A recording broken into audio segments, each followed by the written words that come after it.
अस्सलाम वालेकुम नाज़रीन, आप देख रहे हैं नसीम ज़हरा टेट। आज की भी जो मेन स्टोरी है वो कराची के जजीरों से ही मुंसलिक है। जो कल एक मसला शुरू हुआ था, हम देख रहे हैं कि वो इस वक्त जारी है, उसका कोई हल नहीं निकला। एक तरफ हुकूमत सिंध ने जो ख़त पहले इशू किया था आइलैंड्स के हवाले से, जजीरों के हवाले से, और ये कहा था कि इस पे टर्म्स और कंडीशंस जो हैं हम उसको अग्री करके और फिर देखते आगे कैसे बढ़ें।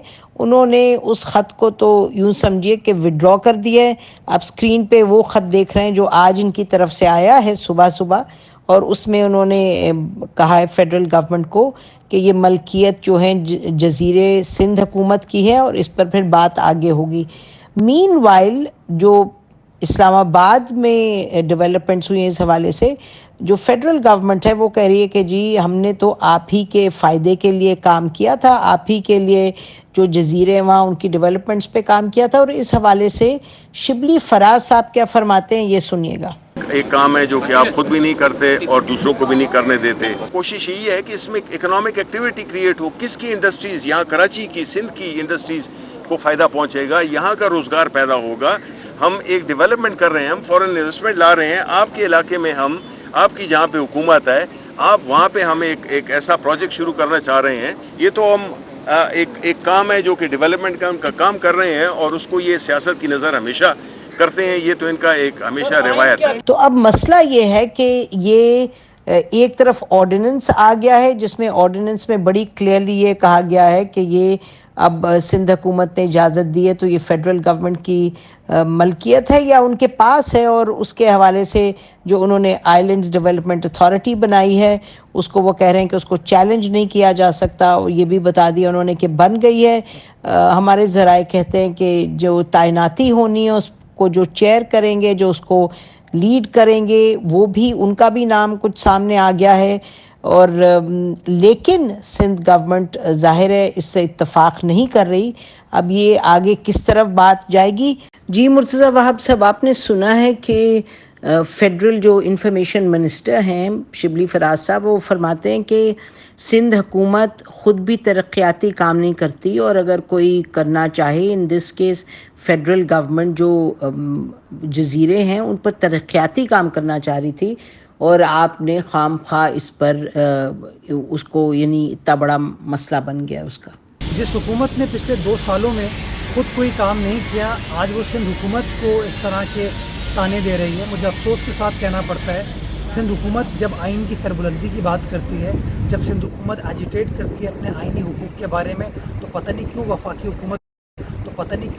हुकूमत के लोगों को बुरा लगता है। ये चीज़ एक मुसल्लमा हकीकत है कि पाकिस्तान के आइन के मुताबिक ये जो आइलैंड्स हैं, जो जजीरे हैं, ये सूबाई हुकूमतों की मिल्कियत है, और आज तक इस सूबाई हुकूमत ने इन जजीरों के हवाले से इसकी मिल्कियत वफाकी हुकूमत को मुंतकिल नहीं की है। बजाय इसके कि वफाकी हुकूमत अपनी गलती को तस्लीम करे कि गैर आइनी अंदाज से उन्होंने सिंध की प्रॉपर्टी को शब खून मारने की कोशिश की है, सिंध के जजीरों को इलीगली इनक्रोच करने की कोशिश की है, सिंध की टेरिटरी को गैर आइनी गैर कानूनी तरीके से एनेक्स करने की कोशिश की है। बजाय इसके वो अपनी गलती तस्लीम करें, बजाय इसके वो इस बात का एतराफ़ करें कि उन्होंने गैर आइनी इक़दाम उठाया है, वो इसका इल्ज़ाम भी सिंध हुकूमत के ऊपर डाल रहे हैं। मैं समझता हूँ कि जो ऑर्डिनेंस वफाकी हुकूमत ने इशू किया है उसमें दर हकीकत वो आइन की खुल्लम खुल्ला खिलाफ वर्जी है, उसको फौरी तौर पर विड्रॉ करने की ज़रूरत। और इसीलिए कल सिंध की काबीना ने इस हवाले से फ़ैसला किया और फैसले के हवाले से वफाकी हुकूमत को आगाह कर दिया गया है। ये बताइए कि जब से आपने ये अपना मौक़िफ़ सामने लेके आए हैं, यानी कल और आज के दरमियान, क्या सिंध हुकूमत से कोई वफाक के किसी नुमाइंदे ने बात की है, कोई आपसे गुफ्तगू हुई है, या ये जो ख़तों का एक्सचेंज है वही चल रहा है? देखिए, सबसे पहले तो जो हमारा आइनी तरीक़ेकार है, जो आइनी इदारा है, जो कि सिंध हुकूमत की काबीना है, उसने अपने तहफ़्फ़ुज़ात, अपनी रिज़र्वेशंस, अपना पॉइंट ऑफ व्यू जो है वो पब्लिक कर दिया है। इस हवाले से हमारा एक ख़त भी जो है वफाकी हुकूमत को इशू किया जा चुका है, जिसके अंदर ये तमाम नुकात को फेडरल गवर्नमेंट को कन्वे किया गया है। मैं समझता हूँ सिंध हुकूमत समझती है कि वफाकी हुकूमत को फौरी तौर पर इस मामले को रिजॉल्व करने के लिए अपना गैर कानूनी गैर आइनी ऑर्डिनेंस को विड्रॉ कर लेना चाहिए और इसके बाद मैं समझता हूँ कोई बातचीत हो सकती है। अभी जो इन्होंने अंधेरे में रख कर ये जो गैर कानूनी ऑर्डिनेंस इशू किया है, इसके बाद तो अब हमारे सख्त तहफ़्फ़ुज़ात हैं कि पता नहीं क्या मकासद हैं वफाकी हुकूमत के, क्या नीयत है वफाकी हुकूमत की और किस तरीके से वफाकी हुकूमत सिंध के हिस्से को गैर कानूनी तौर पर कब्ज़ा करना चाह रही है। तो ये बताइए आखिर में कि जो ऑर्डिनेंस है, जो प्रेसिडेंशियल ऑर्डिनेंस है, क्या आप इसको चैलेंज करेंगे? किस तरीके से अब इस पर आप आगे बढ़ेंगे अगर आप जो वफाक की पोजीशन है उससे आप इत्तेफाक नहीं करते और आप ये क्लेम कर रहे हैं कि वो आइन से मुताबिकत नहीं रखती? वक्त आने पर फैसला किया जाएगा। अदालती फैसला बिल्कुल किया जा सकता है। अदालती ऑप्शन जो है वो ज़ेर गौर भी है, लेकिन अभी मैं समझता हूँ बॉल जो है वफाकी हुकूमत के कोर्ट में है और वफाकी हुकूमत को सिंध की आवाम से और बलूचिस्तान की आवाम को बताने की ज़रूरत है कि वफाकी हुकूमत गैर आइनी काम नहीं करी, गैर कानूनी काम नहीं करी, और ये वो एक ही तरीके से साबित कर सकती है जब वो ये गैर आइनी ऑर्डिनेंस को विड्रॉ करेगी। तो नाज़रीन, अब चलते हैं डिस्कशन की तरफ। इस वक्त हमारे साथ जो चेयरमैन हैं स्टैंडिंग कमेटी मैरिटाइम अफेयर के मीर आमिर अली खान मगजी साहब, उन्होंने भी ज्वाइन किया है। बहुत शुक्रिया मगजी साहब फॉर ज्वाइनिंग अस। नाज़रीन, ये याद रहे कि मगजी साहब का ताल्लुक पीपल्स पार्टी से, तो अपनी पार्टी का भी मौक़िफ़ देंगे। अरबाब जहांगीर साहब हैं सीनियर मेंबर पीटीआई कराची के, उन्होंने भी हमें ज्वाइन किए है। और पीएमएलएन नाज़रीन कैसर अहमद शेख साहब हैं, ये फाइनेंस कमेटी के भी मेंबर हैं और मैरिटाइम कमेटी के भी मेंबर हैं।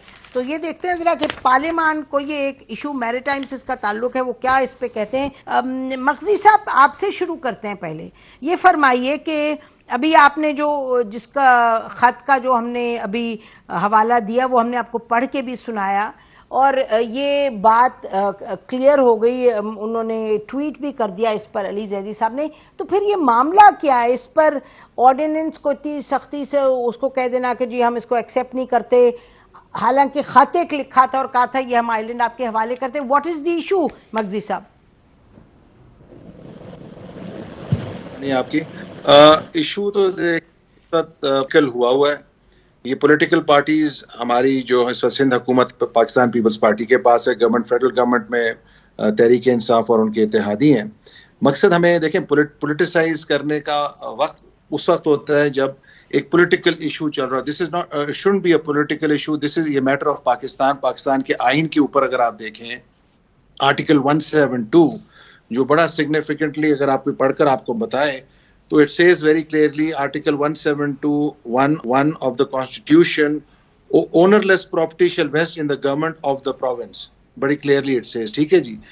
Government of Sindh has taken this stand as well that by virtue of this article, the constitutional right of ownership of the islands rest with the provinces. That goes for Balochistan as well as Sindh. Now federal government अगर federal government चाहती कि हम उसको एक ordinance के through उसको हम develop करें, तो मेरा ख्याल है कि इस चीज को पहले नेशनल असेंबली में लाना चाहिए था, उसके बाद हमारी कमेटी में लेकर आते जिसके अंदर सारी पार्टी रिप्रेजेंट करती हैं, उस चीज को सामने गुफ्तगू शुनीद होती। अगर पाकिस्तान के फायदे के अंदर है तो हर कोई इस चीज को लेकर आगे चलता, लेकिन you have to take the consideration and the provinces right जो है, जो चेयरमैन बिलावल साहब ने बोला है इस वक्त, वो मौकफ अपना सिंध का कह रहे हैं कि सिंध का राइट है। आज हमारी हुकूमत है, कल किसी और की भी हो सकती है, तो सिंध का राइट को सूबों को आप इस तरह निगलेक्ट और एक ऑर्डिनेंस के थ्रू नहीं कर सकते। अच्छा, देखिए आप कह रहे हैं कि ऑर्डिनेंस के थ्रू नहीं कर सकते। नाज़रीन, हमें अली ज़फ़र साहब ने ज्वाइन की है, लॉयर हैं इज़ ओन राइट और बैरिस्टर हैं, लेकिन साथ साथ रह भी चुके हैं केयर टेकर मिनिस्टर और पीटीआई के कार्ड कैरिंग मेंबर हैं। इनसे प्राइम मिनिस्टर गाहे बगाहे एडवाइस वगैरह भी लेते रहते हैं, कंसल्ट करते हैं। Ali, thank you for joining us. ये ज़रा आपने मामला देखा कि क्या हुआ? वो ख़त अभी मगजी साहब कह रहे थे, लेकिन अभी हमने ख़त पढ़ के सुनाया है जो कि 6 जुलाई को लिखा था। वहाँ जो लैंड यूटिलाइजेशन डिपार्टमेंट है, उन्होंने सेक्रेटरी काबीना को लिखा था कि जी आपको जो बुंद आइलैंड है, एक आइलैंड का जो नाम है, उन्होंने कहा हम आपको बुंदल आइलैंड, वो कंस्ट्रक्शन के लिए जो प्रोजेक्ट है, हम उसकी आपको क्लियरेंस देते हैं और ये आपको फेडरल गवर्नमेंट को हम ये we will make the said island available. उसके बाद ऑर्डिनेंस आ गया। आपको कुछ समझ आ रही है कि ये इतना सख्त मौक़िफ़ जो है, क्या वो जायज़ है, नाजायज़ है? ये क्या हुआ? और जो ये फरमा रहे हैं मगजी साहब कि ये आना चाहिए था पार्लियामान में एट्सेट्रा। देखिए, मेरा ख्याल है ये एक कानूनी मसला है और कानून इस पे किस तरह है, हमारे आइन में भी इसका जिक्र है और बहुत सारे ममालिक में, मुख्तलिफ मुल्कों में ये आइन इसी तरह कहता है।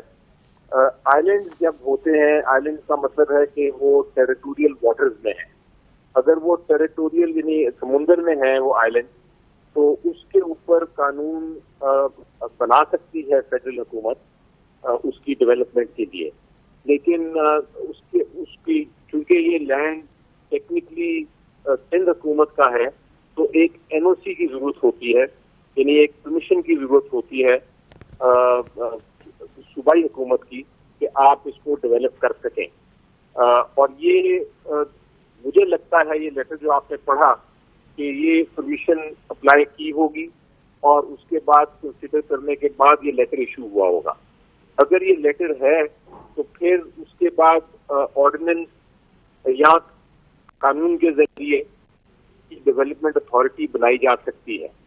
लेकिन इसमें जो कंफ्यूजन है वो ये है, यकीनी तौर पर कंफ्यूजन है, वो ये है कि क्या जो एनओसी लिया गया वो जो सूबाई हुकूमत थी उसकी परमिशन से थी या वो एक डिपार्टमेंट ने एनओसी दे दिया। ये एक सवालिया निशान है, क्योंकि जो मुझे मौक़िफ़ समझ आ रहा है वो ये है कि प्रोविंशियल कैबिनेट ने इसको अप्रूव नहीं किया। अच्छा, आप कह रहे हैं एनओसी कहाँ से मिला, ये तहकीकात करने की जरूरत है। लेकिन कानूनन जो आइन आपको इजाजत देता है कि आप ऑर्डिनेंस के जरिए डेवलप कर लें, सब्जेक्ट टू परमिशन जो सूबाई हुकूमत की है। अच्छा, सब्जेक्ट टू प्रोविंशियल गवर्नमेंट की इजाजत। नाज़रीन, ब्रेक लेते हैं, ब्रेक के बाद वापस आएंगे, उसी सवाल को लेके आगे चलेंगे। बड़े एक इंटरेस्टिंग इन्होंने पॉइंट रेज किया अली जफर ने, वो कह रहे हैं कि जी ये सवाल है कि ये जो खत गया डिपार्टमेंट से काबीना को, फेडरल गवर्नमेंट के कैबिनेट सेक्रेटरी को, ये डिपार्टमेंट ने भेजा है या ये वहाँ की सिंध की काबीना ने और जो पॉलिटिकल लीडरशिप है उसने अप्रूव किया है। लेकिन बड़ी अजब बात है, क्या इस हद तक जा सकते हैं ब्यूरोक्रेट्स के लैंड यूटिलाइजेशन डिपार्टमेंट सिंध के जो सेक्रेटरी हैं वो बगैर काबीना से पूछे हुए कहें जी हाँ ये बुंदेल आइलैंड जो है ये आपके हवाले करते हैं कंस्ट्रक्शन के लिए। Big question, important question after the break. Stay with अस।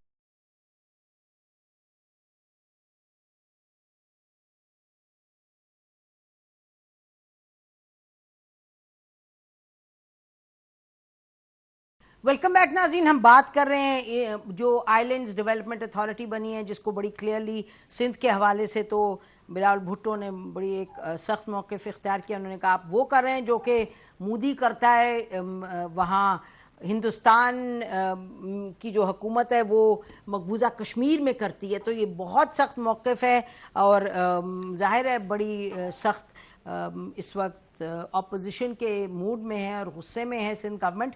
लेकिन ये जो ख़त हमने अभी आपको पढ़ के सुनाया है, ये किस तरीके से है कि ख़त भी चला गया और क्या कि एक आइलैंड जो है सिंध के पास उसको आप हवाले कर दें फेडरल गवर्नमेंट के एक लैंड यूटिलाइजेशन डिपार्टमेंट के secretary without asking the Sindh government. मगजी साहब, ये ज़रा मैं आपसे पूछ लूँ इससे पहले बाप जहांगीर साहब के पास जाएं।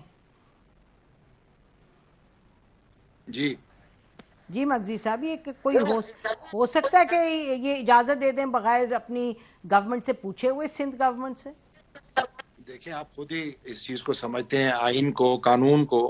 जब when it says it's the government means the cabinet के सामने ये चीज आनी चाहिए, कैबिनेट के सामने इसकी गुफ्तगू शनीद, इसकी डिलिब्रेशंस होंगी और फिर प्रोविंशियल गवर्नमेंट एनओसी दे उनको, फेडरल गवर्नमेंट को। और फेडरल गवर्नमेंट अगर आगे कोई डेवलपमेंट करना चाहती है तो क्यों ना करें पाकिस्तान में भी आइलैंड। लेकिन होना चाहिए, एक तरीका होना चाहिए। इसको इतने हैपहैज़र्ड तरीके से करके इससे तो फिर मैलिफाइड इंटेंशन नजर आता है कि जी इसके अंदर हो सकता है कि आगे क्या करना चाह रहे हैं हमारे जो क्या करना है मुल्क को एक है। मगजी साहब क्या कर सकते हैं, लेकिन मैं आपसे ये पूछना चाह रही हूँ कि मगजी साहब, after all land utilization department Sindh के जो सेक्रेटरी साहब हैं जिन्होंने ख़त लिखा है, सिंध गवर्नमेंट के सेक्रेटरी ने ख़त लिखा है और हमें मालूम है कि सिंध गवर्नमेंट काफ़ी एक पॉलिटिकल जो वहाँ की लीडरशिप है उसको कंट्रोल करती है। तो ये तो नहीं कि उनने खुद ही अपनी मर्जी से लिख दिया। और मैं तो ये सवाल आपसे उठा रही हूँ कि आपको क्या लगता है कि ये पॉसिबल है कि सिंध यूटिलाइजेशन डिपार्टमेंट ने पूछे बगैर,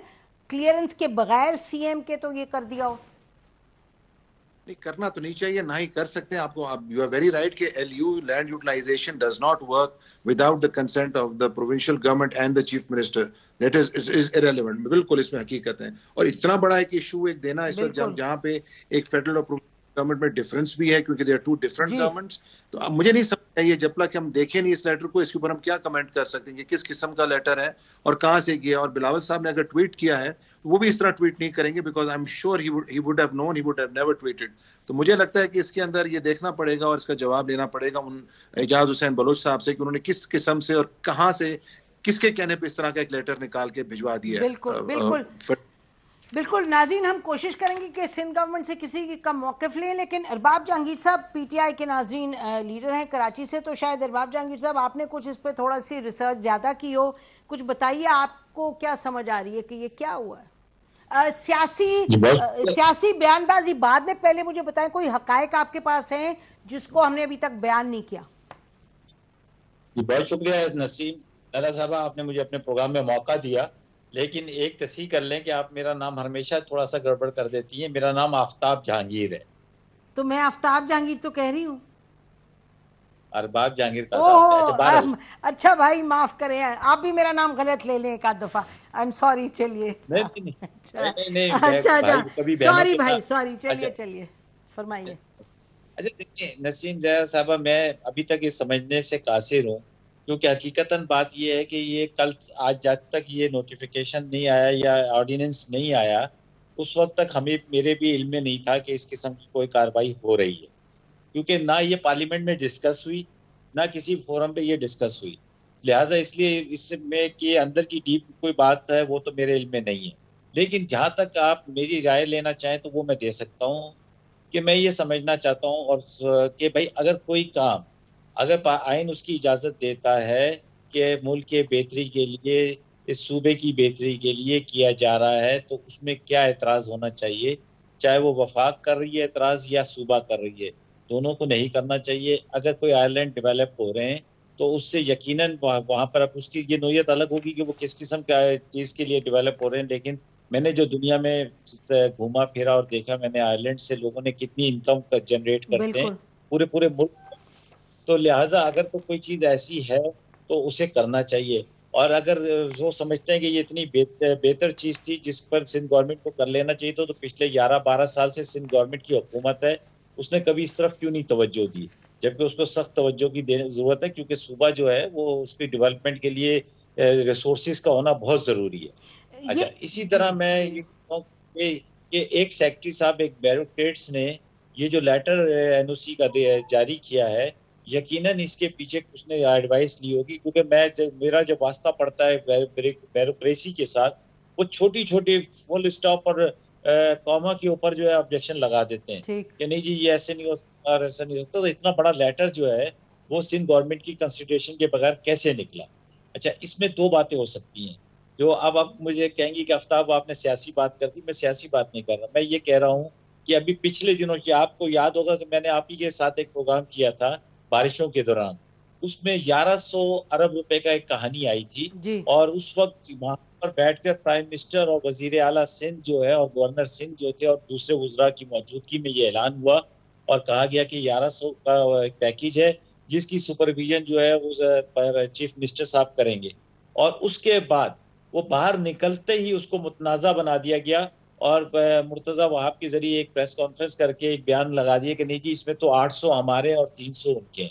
इसी तरह मुझे शायद ऐसा लगता है कि ऑफिशियली नहीं तो अनऑफिशियली या शायद बलोच साहब को इजाज़त दी होगी कि जी आप एनओसी जारी कर दें, और जैसे ही जारी हुआ और उसके बाद जब ऑर्डिनेंस आया तो फौरन एक सख्त मौक़िफ़ आ गया कि नहीं जी ये ऐसा नहीं है। ठीक तो ठीक ये मैं समझ जी जी कौमी जहांगीर साहब, मामला।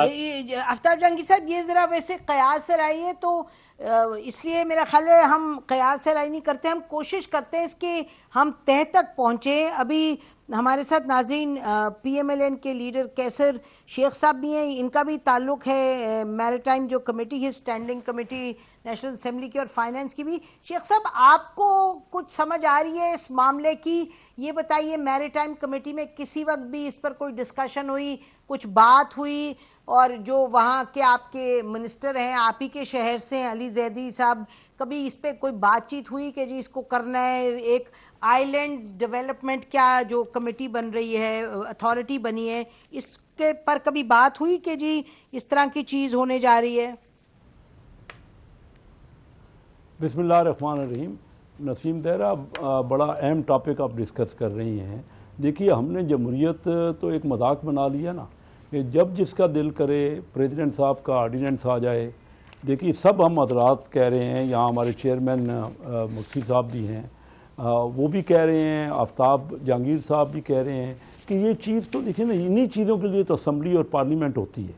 जब अगर ना आपने ये कमेटी में जो मैरीटाइम अफेयर्स की कमेटी है, उनके चेयरमैन को, उनके किसी मेंबर्स को, ये चीज़ें ही तो डिबेट होती हैं कि तमाम पार्टियों के मेंबर वहाँ होते हैं और उस थ्रेड बेस्ड डिस्कस होता है और फिर तय होता है। एक ऑर्डिनेंस आप निकाल देते हैं और आप सेक्रेटरी साहब का, बलोच साहब का जिक्र कर रहे हैं। अभी ये भी पता नहीं, सबसे ज़्यादा तो वही बता सकते हैं कि वो किस तरह उन्होंने ये लेटर इशू किया। देखिए, बात ये है कि मैं ये कहता हूँ कि ये मामला ऑर्डिनेंस का नहीं है, ये सही तरीके से, ये किसी को भी एतराज़ ना होता अगर इसको ऑर्डरली और तरीके से अगर डिबेट होके यहाँ आता।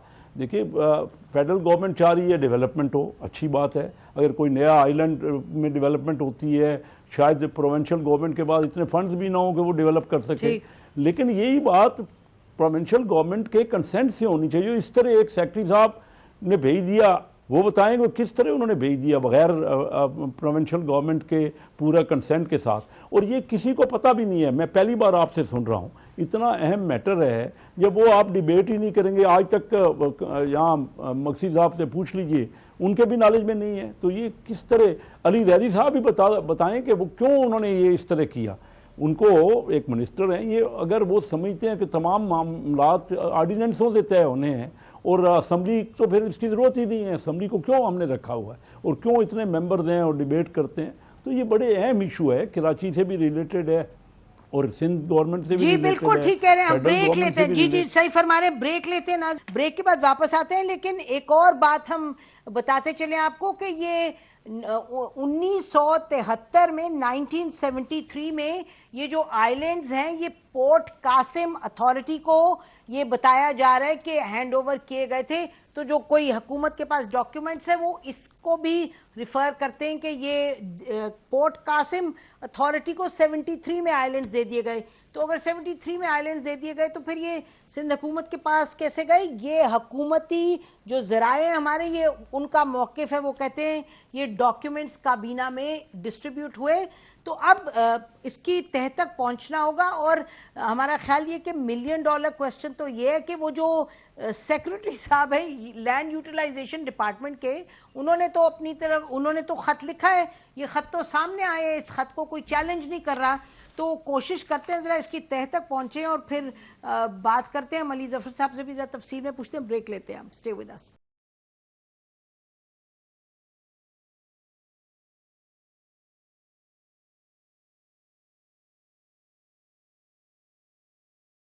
वेलकम बैक नाज़रीन। हम बात कर रहे हैं, बड़ी अहम है, आइलैंड डेवलपमेंट अथॉरिटी जो बनाई है हुकूमत ने, ऑर्डिनेंस आए और आप देख रहे हैं कि बिलावल भुट्टो ने बहुत ही सख्त मौक़िफ़ उन्होंने कहा, जैसे कि मकबूजा कश्मीर में मोदी कर रहे हैं। आई डिसएग्री विद दैट, लेकिन बहरहाल इनका जो सख्ती से डिसएग्री करते हैं जाहिर है, लेकिन एक मौक़िफ़ है, वो कह रहे हैं जी हमें पता नहीं था। अली ज़फ़र साहब के पास चलते हैं ज़रा। अली, ये बताइए, कोई आपको समझ आ रही है कि ये मामला क्या है? अब what is the next step to be taken? हुकूमत सिंध किस तरह वो डिसोन कर दिया, वो जो ख़त है उनका सेक्रेटरी का, क्या वो काफ़ी है इस सूरत में कि उसके बेसिस पे ऑर्डिनेंस आ जाए। और ये भी हमें बताया जा रहा है कि काबीना में जब ये बात हुई है तो प्राइम मिनिस्टर ने सबसे पहले कहा कि जी एनओसी सिंध से नहीं मिला था, जब उससे पहले कि ऑर्डिनेंस होता तो उनसे कहा गया जी बिल्कुल बिल्कुल मिला था, और ये काबीना ने इसको अप्रूव भी किया है। तो आप क्या कहते हैं Ali, what is the way to proceed forward on this?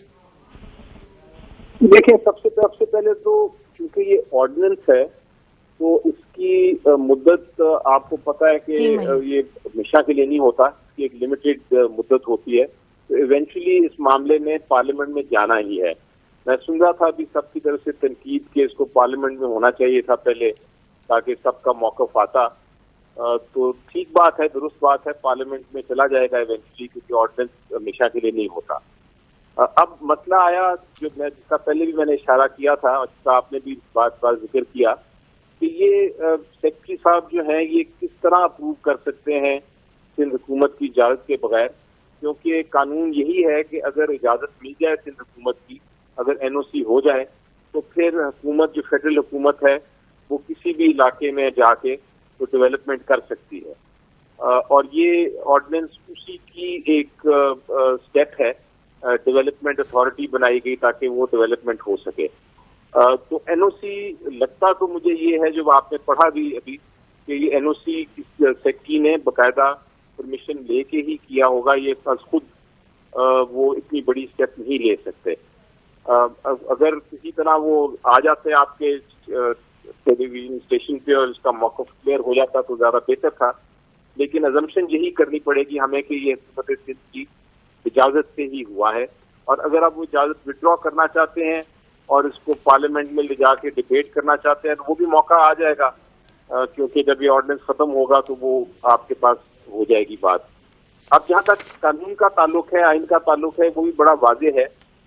एक जमाना था कि आइलैंड जो थे ये पोर्ट जो अथॉरिटी थी उसके तहत थे, लेकिन 18वीं तरमीम में ये कहा गया कि जो लैंडलेस एरियाज हैं, जो ओनरलेस एरियाज हैं, जो जिस प्रोविंस में भी पाए जाएंगे, जिस प्रोविंस की टेरिटरी में पाए जाएंगे, वो प्रोविंस की ही प्रॉपर्टी समझी जाएगी। अच्छा, 18th अमेंडमेंट में, ठीक जी। तो उस अमेंडमेंट के बाद अब ये ओनरलेस प्रॉपर्टी जो होती है, अगर ये आइलैंड सिंध हुकूमत की टेरिटरी के अंदर है तो फिर ये सिंध हुकूमत की एनओसी की रिक्वायरमेंट है, इससे पहले कि उसके ऊपर फेडरल हुकूमत डेवलप कर सके। और ये हर सूबे पे ये कानून लागू है। तो अगर एनओसी ले लिया था हुकूमत ने तो आई थिंक काबीना ने तो बिल्कुल दुरुस्त फैसला किया कि एनओसी हमारे पास आ गया है, अब हम इसको डेवलप कर सकते हैं। एनओसी देने के बाद, ऑर्डिनेंस आने के बाद अगर ऑब्जेक्शन रेज की गई है और ये कहा जाता है कि एनओसी वैलिड नहीं था या एनओसी नहीं दिया गया, तो ये अदालत ही अल्टीमेटली फैसला करेगी अगर ये मामला चैलेंज हुआ कि क्या वाकई एनओसी था कि नहीं। ठीक है, ओके। एनओसी नहीं था तो फिर वो डेवलपमेंट नहीं हो सकी। अच्छा, ये बताएं अली कि can this be challenge, can an ordinance be taken to court या नहीं? जी बिल्कुल हो सकता है। बेतहाशा ऑर्डिनेंसेस हैं जो चैलेंज हुए हैं और कुछ ऑर्डिनेंसेस को कहा गया है वो वैलिड है, कुछ ऑर्डिनेंसेस को कहा गया है कि वो आइन के खिलाफ है या किसी प्रोविजन के खिलाफ है, इसलिए वो वॉइड हैं, वो इलीगल हैं, गैर कानूनी हैं और उनको खत्म कर दिया गया है।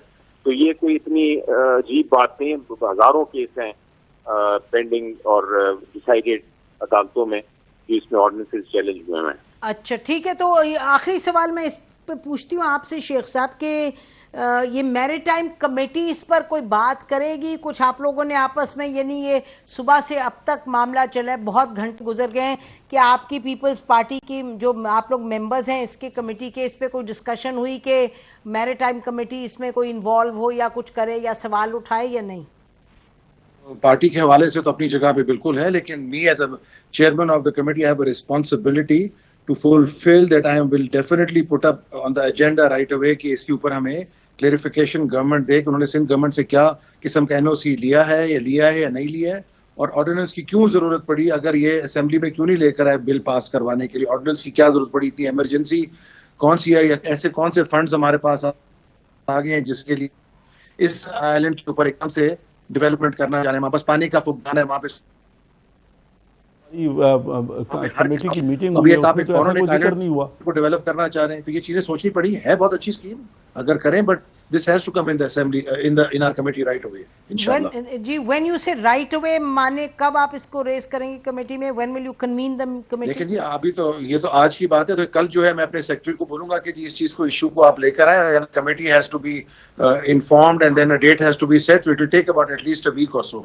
It won't be done before that because we have to put a request to the speaker आपके नॉलेज राइट में अवे, थी ये बात व्हिच वी विल डू पहले, या आज टुमारो। ही पता लगा जी, आपको?